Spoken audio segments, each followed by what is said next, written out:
चाकर हाथ करो। फायदा ये सिक्का ज्यादा बन जा घरे लेके जाए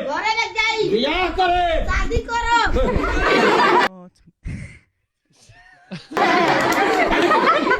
बनी शादी करे मंत्र है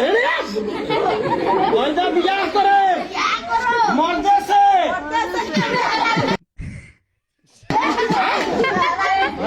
फायदा मेहरारू से लड़की से घरे लिया दूध पिए दूध नहीं पियो चोरैबा नहीं ना ईमानदार बड़ा की बेईमान घर के की बहरा के हमारा का चोर हो आई जड़ी सुन लो जल्दी से लगे आओ बड़ा बुर्बक लइका बहुत फायदा सुनने से का होला सुनले से पैसा बन जाला